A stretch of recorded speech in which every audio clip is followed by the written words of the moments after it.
Hello everyone, Radhe Radhe. कैसे हैं आप सभी लोग? आई होप आप सब बहुत ही बढ़िया होंगे और आप सबकी पढ़ाई बहुत ही अच्छे से चल रही होगी।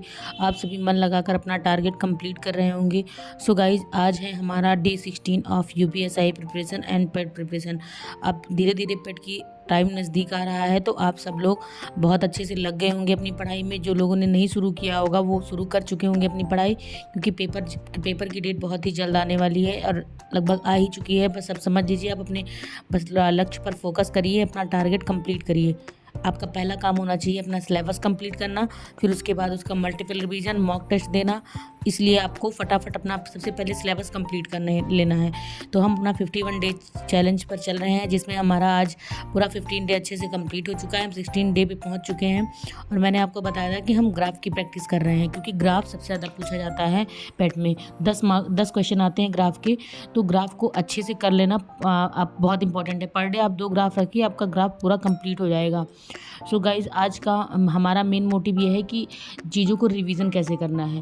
तो रिवीजन करने का बेस्ट तरीका यही होता है कि आप पर डे 1 घंटे, पूरे दिन भर में 1 घंटे रिवीजन के लिए रखिए। आप आज एक सब्जेक्ट का रिवीजन कर रहे हैं, कल दूसरे सब्जेक्ट का 1 घंटे रिवीजन करिए।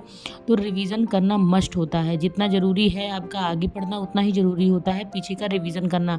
बहुत इंपॉर्टेंट है। 1 घंटा आप दिन में कोई भी अपने स्लॉट में से 1 घंटे डिसाइड कर लीजिए। उसमें आप चाहे हिंदी को पकड़ लीजिए, हिंदी जल्दी रिवीजन हो जाएगी, तो 15 से 20 मिनट हिंदी के लिए रख लीजिए। 15 से 20 मिनट आप जीएस के लिए रख लीजिए। ऐसे ऐसे करके करंट के लिए रख लीजिए। तो इम्पॉर्टेंट है आपका रिवीजन करना, क्योंकि चीज़ें भूल जाते हैं, हर कोई भूल जाता है, आप ही नहीं सब कोई भूलते हैं। तो जो रिवीजन करते हैं तो उनकी कमांड बनी रहती है। आपको भी अगर अपनी कमांड बनानी है तो आपको रिवीजन करते ही रहना होगा, कंटिन्यू रिवीजन करते रहना होगा। और दूसरा तरीका क्या है कि आपको चीज़ें लंबे टाइम तक याद रहे, दूसरा है आप मॉक टेस्ट दीजिए, क्वेश्चन प्रैक्टिस कीजिए। जितना ज़्यादा आप क्वेश्चन लगाएंगे, आपको क्वेश्चन में दिखेंगी चीज़ें, उतना ज़्यादा आपकी माइंड में वो सेट रह जाएंगी, वो फिर निकलती नहीं है दिमाग से। अगर आपका क्वेश्चन गलत हो गया या फिर आपने एनालिसिस अच्छे से कर ली मॉक टेस्ट की, तो फिर वो क्वेश्चन आपके दिमाग से निकलते नहीं हैं। इसलिए जितना ज़्यादा प्रैक्टिस हो सके।